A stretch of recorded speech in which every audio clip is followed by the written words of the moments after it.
What is going on YouTube, and welcome back to my channel JoJo Speaks. I'm JoJo Speaks from Faithful Warrior Ministries. Thank y'all so much for joining me. Make sure you guys subscribe to my channel, press that like button, let me know you're enjoying the content that I'm putting out on my channel.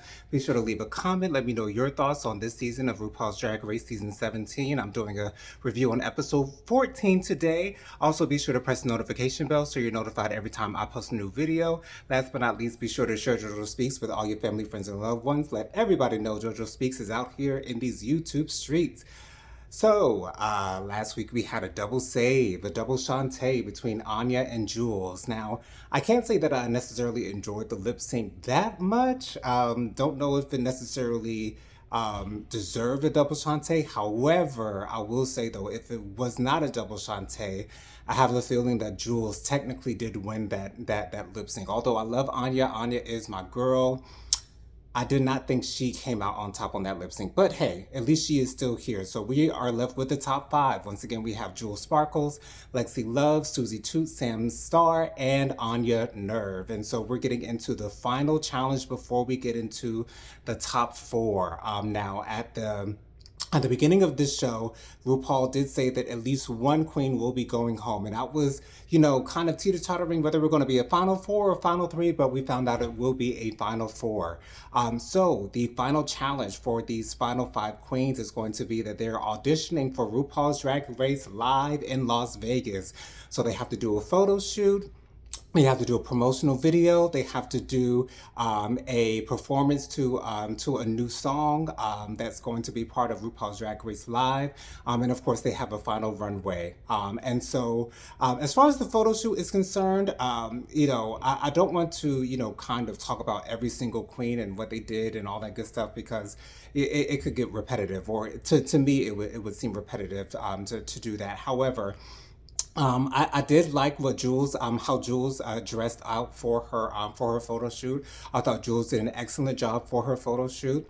Lexi Love did struggle just a little bit. I did love the outfit that she was wearing. However, she didn't seem that comfortable doing her photo shoot. I thought Anya looked great for her photo shoot. I thought it was very Las Vegas. She, was, kind of going back and forth with one of the dancers who was really looking at her, like eyeing her down during that photo shoot, and RuPaul saying that he loved it. I thought Anya did great during the photo shoot. I thought Sam Starr did great during her photo shoot, although I wasn't necessarily the biggest fan of the dress that she wore because it wasn't the best necessarily for a photo shoot. But then again, I don't know what that dress would look good on because on the runway it'd probably be a little hard for her to walk with that one on the runway. But anyways, Susie Toot, wore one of her, of course, her flapper theme, she's going back to her basics, and at least that's what she said that she was doing for this episode.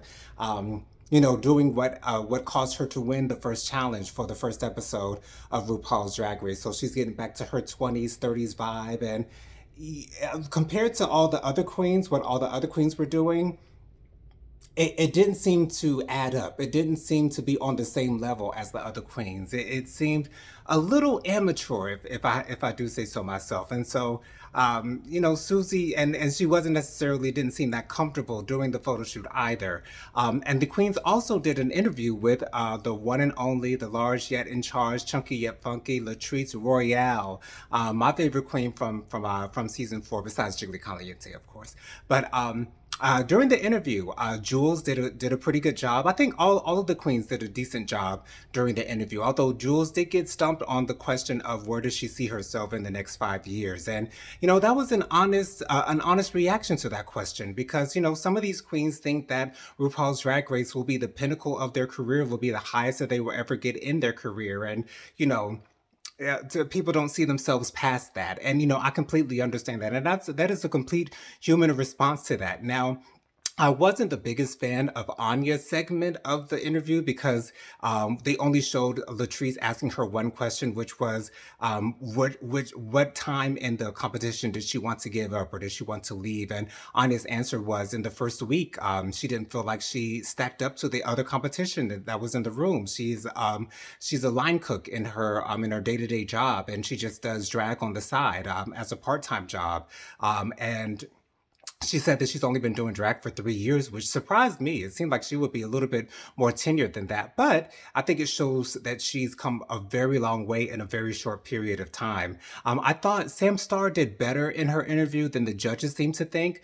The judges see Sam as like sort of like as a facade, or Sam not being authentic or vulnerable enough for the judges. But that is typically what you get when it comes to the pageant queens. The pageant queens will more than likely almost always give you pageant answers, or the pageant queens seem to have a barrier up. And, that's kind of how they have to do in the pageant world. And so when you bring that pageant queen to RuPaul's Drag Race and in RuPaul's Drag Race, they expect you to see all of you. They expect to see your ins and outs, your goods, your bads, you're pretty, you're ugly. They want to see all facets of you. And it's a little bit hard for those pageant queens to be able to break that barrier. So I can't say that it's a bad thing for me to not see Sam for, I guess, who she truly is or who she really is at the core of herself, because I love what she presents. I've loved everything that Sam has presented this entire season. And so there is that. But Lexi, she also revealed during her interview that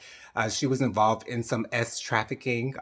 She has been, addicted to substances in her past, and I love that she was open and honest about that part of her life. I think it takes a whole lot for anyone to reveal that they've had a past like that, and so I'm glad that Lexi felt comfortable enough to reveal that, because someone else who is watching this will be able to relate to that, and will see that they are not the only ones that have had to go through something like that.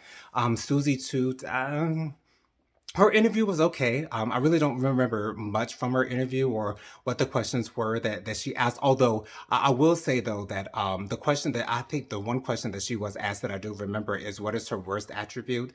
And I didn't necessarily like Susie's answer, because it really wasn't an answer to the question, because her answer to the question was what she thought was her best attribute. I thought she kind of answered the question backwards in a way. Anyways, the interviews went. I thought it went well for everyone. Now we get to this final runway, and the runway is outerwear. I did love Jewel Sparkle's feather coat. I did love what she was wearing. I thought it was extremely beautiful. I don't know about what she had up under it, because it was quite barely there. But I guess maybe that's what fashion is, having two ends of the same spectrum in one outfit. She had the big outer coat on, and then she had on, a little revealing number underneath it. I thought it was fine. And also, this is not the first time that we've seen balls in Jules' head. Although I will say though that I've enjoyed every single wig that Jules Sparkles has worn this entire season. Jules definitely does drag well, and she definitely deserves to be here. Lexi Love, I have to say, I did not enjoy her huge coat, although it had a nice heart on the back of it. But once again, hers was kind of similar to Jules, where she had a big coat and then something more revealing up underneath. But she looked beautiful nonetheless. Susie Toot went back to her flapper gig, and although I did love the red, I loved the hat that she had on. It had a really tall feather on it. I thought it looked really pretty. Sam Starr really didn't look like she was wearing outerwear. Susie Toot didn't necessarily look like she was wearing outerwear either. Excuse me. However, I did think the orange dress that Sam Star was wearing, I thought it was very beautiful. Sam Star is always going to show up and show out on the runway. Sam Star has never had a boot, as far as I'm concerned, as far as a Tudor boot on the runway. I've always loved what Sam Star has brought to the runway. On Your Nerve. I can't say that I loved Anya Nerve's runway look. And once again, just as I said in my previous review concerning Anya, I don't think that Anya necessarily has found what her aesthetic is, what her drag aesthetic is. I've always loved her makeup. Her makeup, I'm glad that she's got that down pat. However, I wish that Anya had more of a very easy to point out sense of style. I don't know what Anya's sense of style is. As I said in my previous review, I feel like my favorite one-way look of hers was the nails runway where she had the spray paint on. I thought that looked the most like On Your Nerve, or what I would love to see On Your Nerve look like for the most part. Now, I don't know if that's what On Your Nerve wants to look like all the time, but I really can't say what Anya's necessarily her what her drag aesthetic is. It's kind of hard to put a pinpoint on it, but I thought what she was wearing was very, very nice. It was definitely outerwear for sure. She had these huge earrings on. I didn't like the way that the earrings were laying, because they were so big, so they didn't lay right. I don't know, but she looked beautiful nonetheless. But anyways, so. The top three of this episode were Jewel Sparkles, Lexi Love, and On Your Nerve. And the bottom two were Sam Star and Susie Toot. Now, Jules did end up winning this particular challenge. I guess I can agree with that. I thought On Your Nerve probably was a close second.